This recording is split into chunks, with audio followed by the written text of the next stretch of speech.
السلام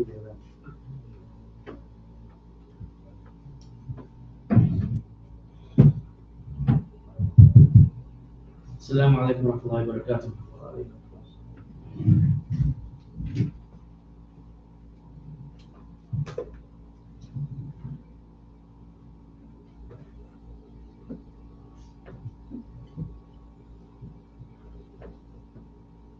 الله أكبر الله أكبر الله أكبر الله أكبر أشهد أن لا إله إلا الله أشهد أن لا إله إلا الله أشهد أن محمد رسول الله أشهد أن محمد رسول الله حي على الصلاة حي على الصلاة حي على الفلاح حي على الفلاح الله أكبر الله أكبر لا إله إلا الله.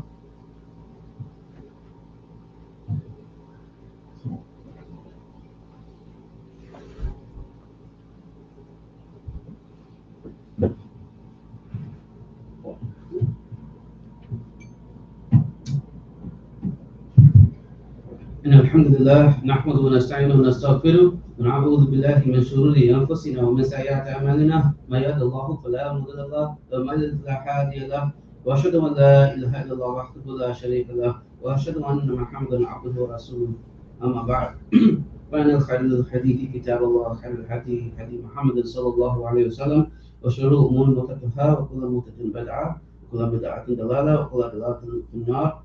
أعوذ بالله من الشيطان الرجيم. بسم الله الرحمن الرحيم. يا أيها الذين آمنوا لم تقولون ما لا تفعلون كبر مقتا عند الله أن تقولوا ما لا تفعلون. Allah subhanahu wa ta'ala says in Surah As-Saf, O believers, why do you say what you do not do? How despicable it is in the sight of Allah that you say what you do not do. And there's a hadith of Prophet ﷺ, in which he said, the people will soon summon one another to attack you as people when eating invite others to share their dish. The Sahabi asked, will that be because of our small numbers at that time? He replied, no, you will be numerous at the time, but you will be like the scum and the rubbish like that carried down by a torrent. And Allah will take fear of you from the breasts of your enemies and put wahan into your hearts. Someone responded, what is wahan? Messenger of Allah ﷺ said, the love of this world and the hatred of death. Let's break this hadith down. In the first part, Prophet ﷺ is saying that the nations of people, they'll attack the Muslims as if that we are bowls of food and that they are hungry people and they all get their share. And this is something that we know and have been seeing for many, many decades now, where no matter which Muslim country we refer to, the Muslims are being physically oppressed. They're being physically attacked. And if they're not being physically attacked, then there is some other level of oppression happening in those societies. This is the unfortunate reality we live in. So Prophet ﷺ, he has prophesied this, and this is exactly what we see come true. And it's not just Philistine, because Philistine is the hot topic situation, which is understandable, but it is happening almost everywhere. You look in Pakistan and there are media blackouts to make sure that we don't know what's happening over there. We see what's happening in Sudan and Somalia. There's such civil wars, and these civil wars are being bred intentionally by Western governments because they want to keep the Muslims down. They want to keep the Muslims low. And this is how they do it, by constantly keeping us in a state of war or in a state of oppression at the very minimum. Next, in the hadith, Prophet says, we will be numerous at the time, but we'll be like the filth, the scum that is carried on by the torrent. The torrent is the wave of the sea. And this is very, very deep in the sense because Prophet is saying that we'll be huge in numbers. Just like today, we are 2 billion. Islam now officially outnumbers all of the religions around the world. SubhanAllah.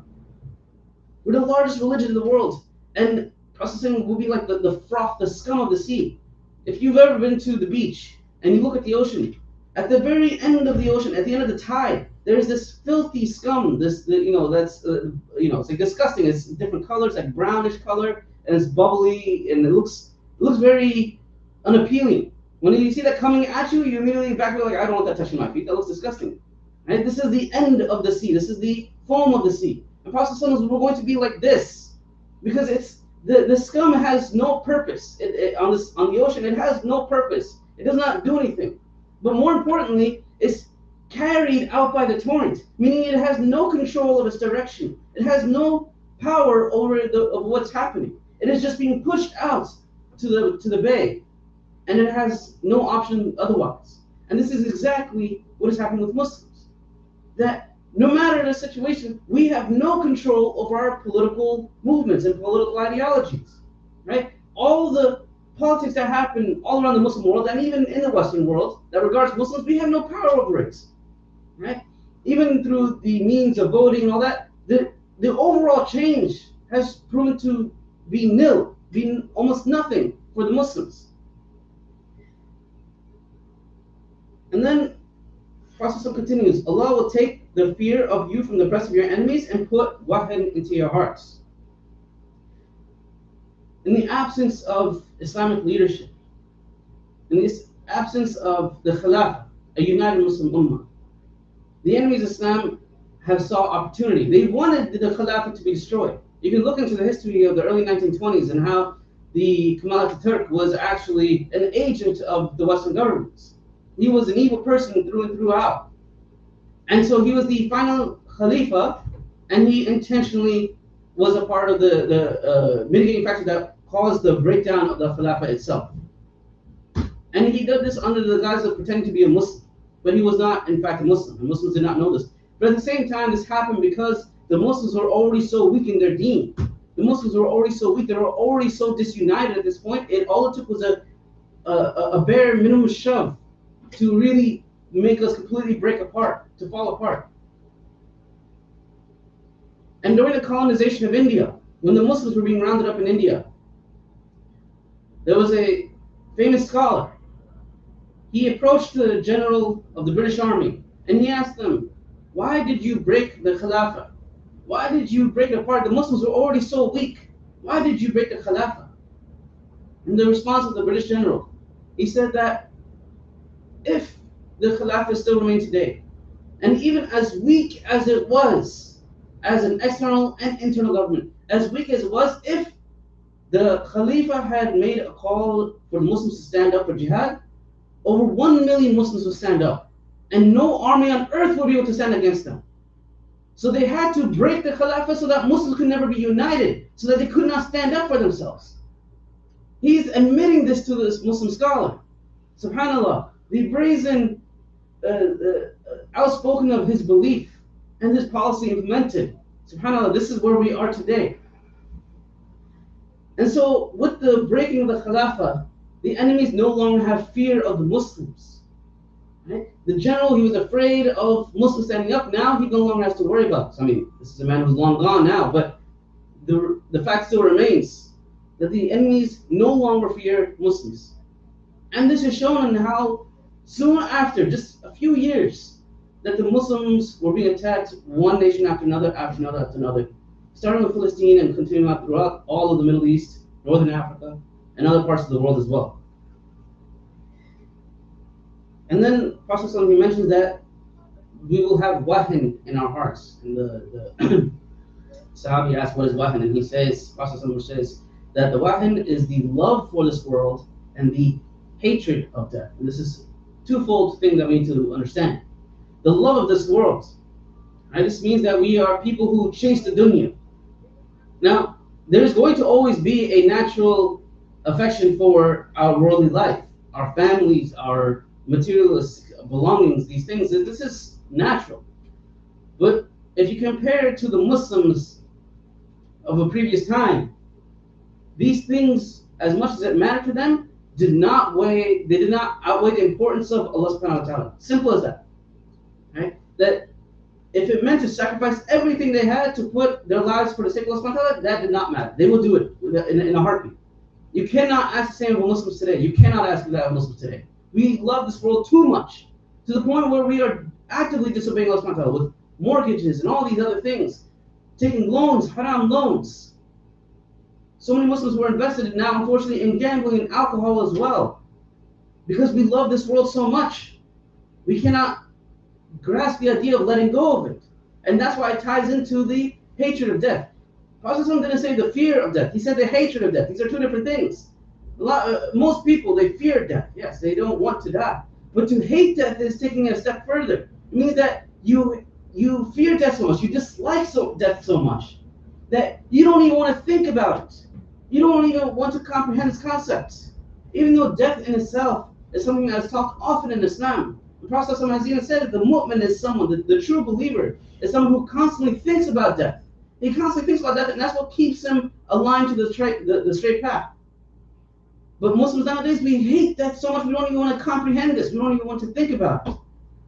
I've seen so many Muslims who have lost close family members, whether it be siblings or their own children. And this is extremely difficult to deal with. But instead of relying on the Quran and Sunnah on how to deal with these deaths, they go to the same methods that the non-Muslims resort to. And subhanAllah, we think it's not a big deal. Well, as long as you get through the emotions of death, that's what matters, right? As long as you learn how to cope.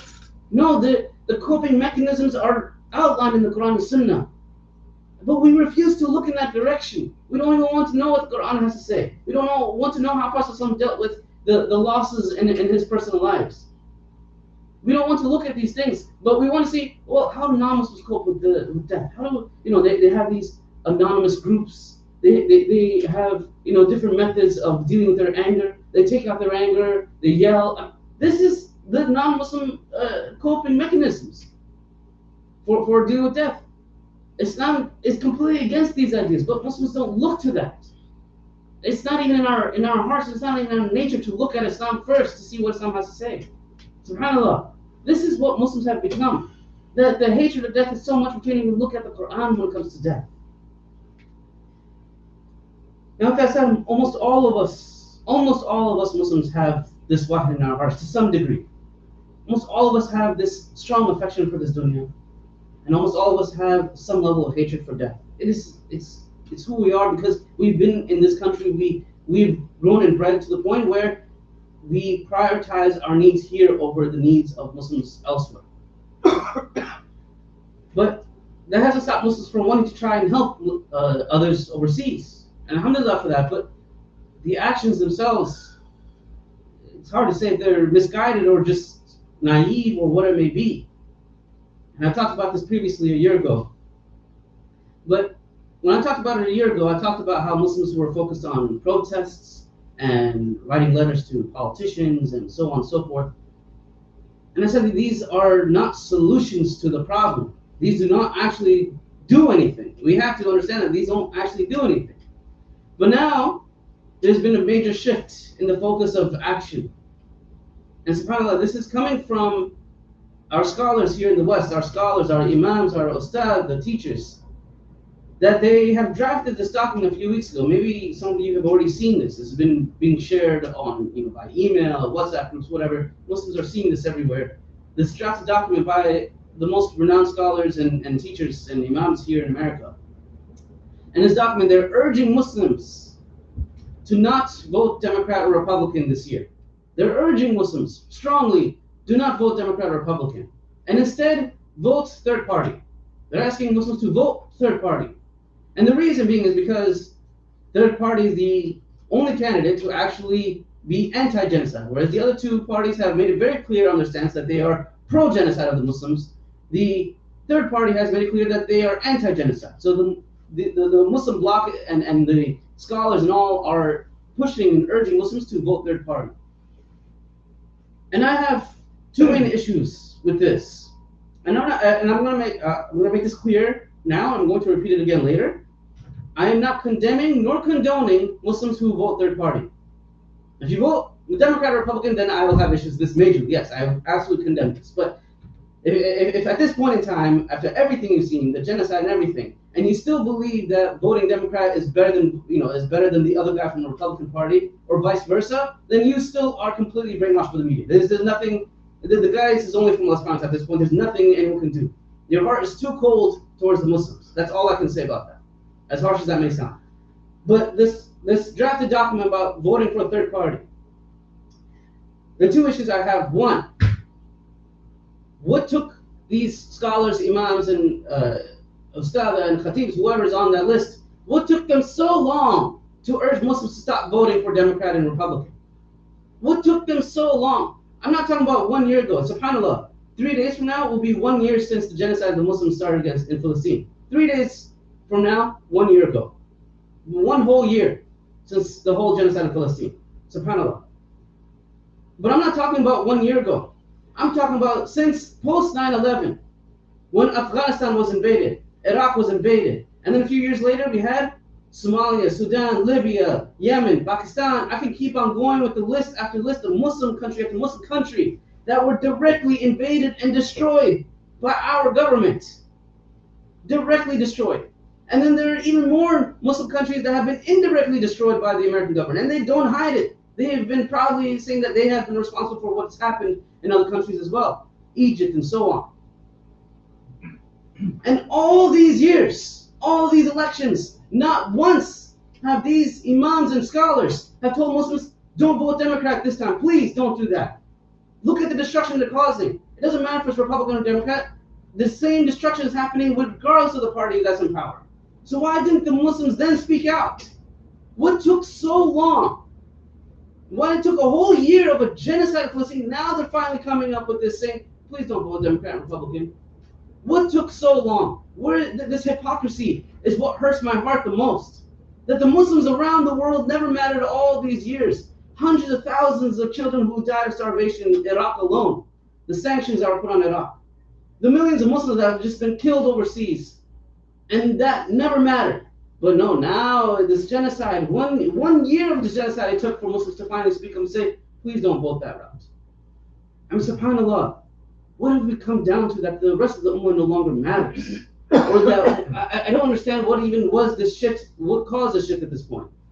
Is it because this third party candidate is the only person to speak against genocide? Now you're finally saying, oh, you know what, let's actually vote for this person finally. But if that person wasn't there, we would have still voted Democrat or Republican? Allahu Alam. I don't understand the mindset. Now, the other issue I have with this drafted document, now, and it's just to make things clear, I understand the reasoning. Like I said, it's not so much about the third party to win. The third party never wins. Allahu Alam, but the third party never wins. It's not going to win. It cannot win. It does not have the numbers to win. It's not possible. The idea is simply to send a message to the Democrat and Republican Party that the Muslims will not vote for you because of your stances on what's happening in Palestine. That's the whole point of this urging Muslims to vote, is simply to send a message to the other parties. That's all it is. But the Muslims, we really struggle. We have this in our mind that what's happening in Palestine, this genocide against the Muslims, that the violence against Muslims all around the world can somehow be stopped by the very non-Muslims themselves. We rely on the non-Muslims to fix Muslim problems. We rely on the non-Muslims to tell them to stop killing us overseas. I mean, subhanAllah, do we not see the irony in this? And let's say, subhanAllah, let's just say, by Allah's will, that this third-party candidate was somehow to actually win the election. As unlikely as that is, imagine if they won. Just because they're anti-genocide doesn't mean the genocide itself will stop. And even if it did stop, that's not going to stop Israel from further aggression. They've been doing these aggressions nearly every year, especially during Ramadan time, if anyone's noticed. It's intentional that they intentionally do these attacks most of the time during Ramadan. Last year was a different story. But for the most part, they've been attacking the Muslims in Palestine on a nearly yearly basis. So just stopping them from a genocide isn't going to stop the aggressions against the Palestinians, nor will it stop the aggression against Muslims anywhere else. So this idea of relying on the third party to resolve the issues of the Muslims. It's such a lost idea, a lost cause. It doesn't have any meaning, no substance to this idea. We do this voting because we think it makes us feel better. And we do this voting because it helps us say that, yes, I voted, and to say that I'm a part of this country. Voting is not required. I will say that again, voting is not actually required. Whether you're a U.S. citizen or not, you're not required to actually vote. I feel like holding back your vote is a far stronger voice than just hitting a button on a ballot and then going in anonymously and leaving anonymously. Who's listening to your voice? What voice do you have by just pressing a button on the ballot? That is not a voice. That is just sheep in a movement. That they're just being told to go where the shepherd tells them to do. We are better than that. We Muslims are stronger than that. We are the leaders in our industries, whether it's in engineering, IT, lawyers, whatever we are, doctors. We are the leaders in all of our industries, alhamdulillah. And somehow when it comes to these issues of Muslims around the world, we act like these sheep. And our shepherds, they don't understand where to actually lead us. Again, if you choose to vote third party, I'm repeating myself again, I'm not condemning nor condoning it. If you vote first party, the Democrat, Republican, I absolutely condemn this. But if you vote third party, I'm not going to say what you will or whatever. I've always said my points on this issue. I think that the drafted document itself is a hypocrisy of our actions.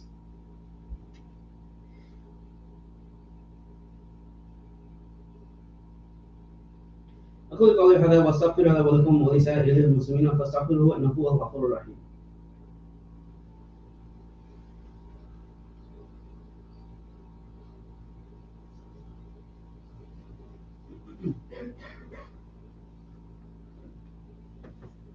الحمد لله والصلاة على رسول الله وعلى آله وصحبه ومن والاه.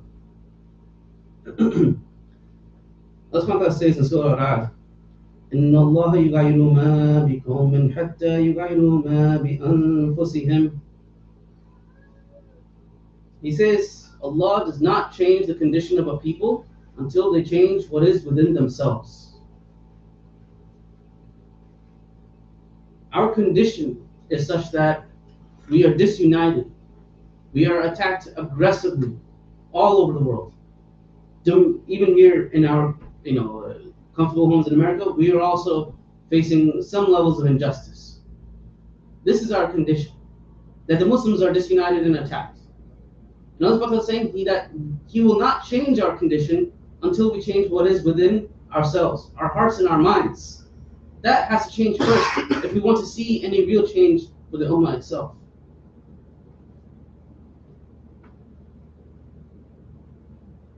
A lot of times I've been criticized because I don't offer solutions in my khutbahs. The solution actually is relatively simple, but far too complicated for the average Muslim to really want to adhere to. And that is, we need a khilafah. I mean, it's as simple as that. As corrupted as the previous khilafah was towards the end of its life, the Muslims were still in a safe stronghold. They could not be oppressed by outside forces during that time period, because the enemies of Islam feared the Khilafah so much that they had to physically break it before they attacked the Muslims directly. And so the problem I see is that unfortunately you still will find the majority of Muslims who are against the Khilafah. They don't even want to talk about Khilafah. They feel like Khilafah is a barbaric solution. They believe Sharia is a barbaric law. The Muslims are saying this. You find this in media, Muslims who are in the media who are saying that Sharia and Khilafah are outdated, they are not needed. SubhanAllah, it is the Sharia, is the Khilafah that has kept the Muslims safe for hundreds of years. Before 1920. SubhanAllah, it is what kept the Muslims strong and united. Even when they were at their weakest point, they were still united at the very least to some extent. And yet now we have the audacity to say that Sharia and Khilafah are useless, they're weak, they're outdated. I mean, subhanAllah, to follow the same line of thinking that the enemies of Islam want us to think. It's sad to see that. It's sad that after all the oppression we've been seeing, and we still don't want to look at Islam for the solution. That the solution is very clear in our history, in our scriptures. And we still do not want to adhere to those solutions. Instead, we want to rely on the non-Muslims to fix our problems. And by the way, not that we don't already know this, but the very people who control the politics in America, the Israeli lobby, are the same people who control the weapons manufacturing, the bombs manufacturing, the jets and all these things, the drones. They control all these arms of manufacturing. They also control the banks. These same people control the banks, the largest banks, the world international banks, and are the same people who run the governments or are part of the influence of Israel itself. It's the same people, left and right. And we want to rely on them to stop the violence against Muslims? I mean, who are we fooling? We are not fooling Allah subhanahu wa ta'ala. Are we fooling ourselves is the next question. Are we fooling ourselves? I don't know at this point anymore. But the solution in itself is very simple. If you've kept up with the news in Bangladesh as of late, subhanAllah, it has been nothing short of miraculous. Nothing that this is clearly from Allah subhanahu wa ta'ala. And it's beautiful to see that these people were able to overthrow such a corrupted, disgustingly corrupted government. The people themselves, not a handful of people, the entire nation of the people. And when they overthrew the government, they did not instill liberal, democratic views and values of the Western governments. No, they established Islam. You'll see that the adhan is being played on the streets, that the Islamic shahada as a banner in the government offices. The Quran is being played all around. They love Islam and they recognize that Islam is the solution. They are an example of all countries. Bangladesh is the example for the Muslims all around the world. And yet I don't see Muslims really supporting or talking so positively about what's happening in Bangladesh. It is such a big deal that they've overthrew a corrupt government and are now instilling Islam as the governance. And the Muslims can't even stand to support behind this. I don't understand this. We refuse to look at Islam as a solution even when it's shown to be effective.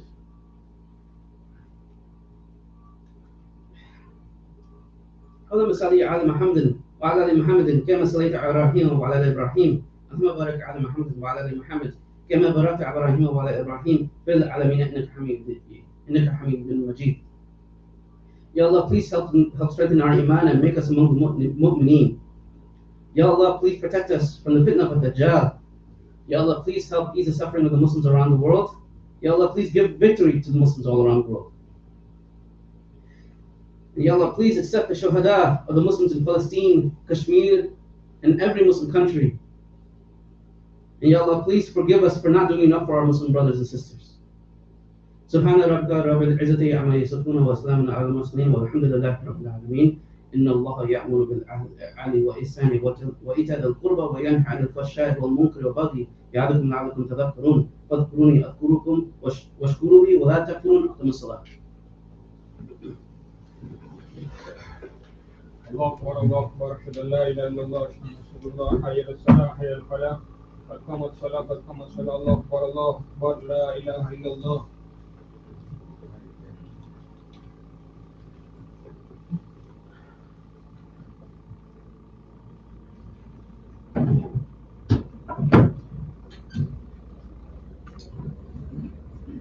My cookie's falling there. Just put it down. Yeah. It goes down. There you go. Someone can, as a log for someone else also, in the back shot it so that the others can hear each other. Sure. Allahu Akbar.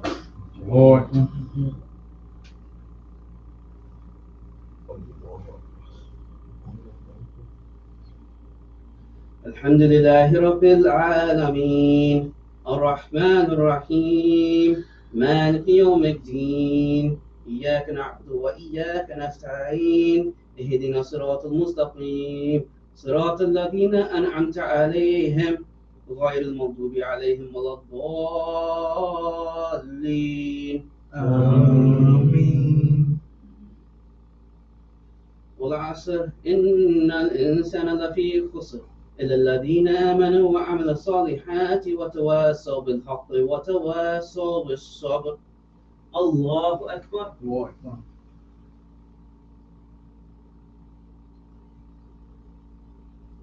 سمع الله من حمده. الله أكبر.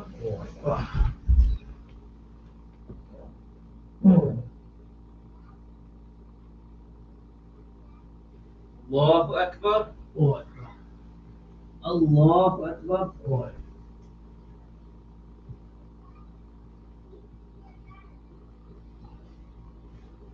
الله أكبر.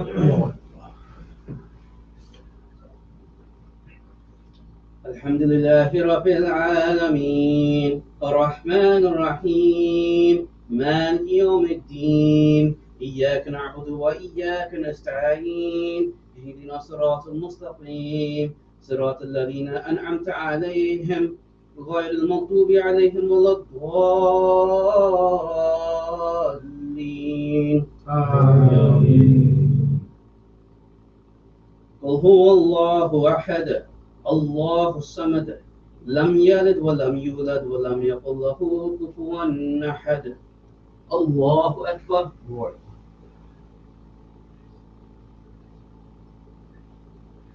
سمع الله من حمده. الله أكبر.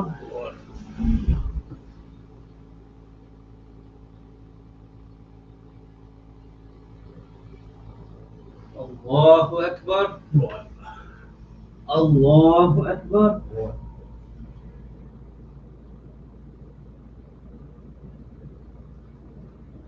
الله أكبر.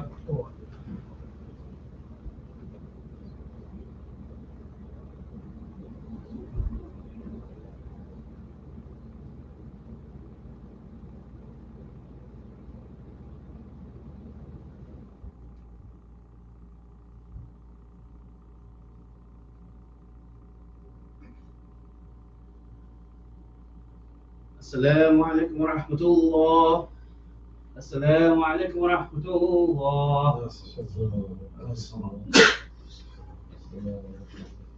Assalamu alaikum, brothers and sisters.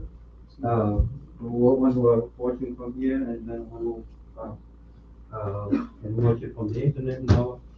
And it states that in case you come late and you hear all the Imam's khutbah, and Jazakallah khair for our Imam. May Allah Ta'ala keep him shifa. You know, he's getting better, but he was not. And there's a lot of illness here, inshallah. So do whatever we can to safeguard ourselves and our families. So just quickly, you know, we continue with the helping our family in the remote part of Pakistan.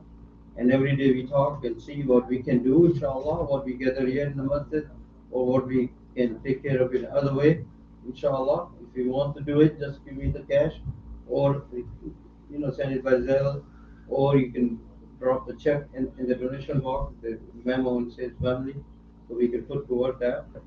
And ask me, Jazakallah khair, for may Allah Ta'ala reward every of you who put in our hearts that, you know, Allah Ta'ala is going to ask us in the day of judgment, because we are so far away from that. But we continue to, inshallah, whatever we can, to help the family not have a lot of loans, you know, a lot of medical costs are there, and sometimes they don't have enough to eat. And then when they take the medicine, they have to take additional food so to take care of their health. So make dua for that. But inshallah, our masjid also need various bills, you know, for rent, electricity, and all those things. And many of us, they give it to us, inshallah, in several installments, and we put together and pay our rents for these two buildings. May Allah reward them and reward their family, that inshallah they are able to take care of the masjid. And even though they may not come in every Jummah, or you don't see them, or you may not know that they are, mashallah, are giving their best to, to support the masjid, inshallah. Jazakallah khair. I'll see you soon, inshallah, next Jummah, inshallah. And may Allah Ta'ala make it easy for our Imam, that in spite of the fact that he was sick, but he came and did best to help us, inshallah. Assalamu alaikum. Up next, it's the same thing. Oh, that's the same thing. No, man, yeah, forgive me, it's proper name. Movie So, yeah, he said,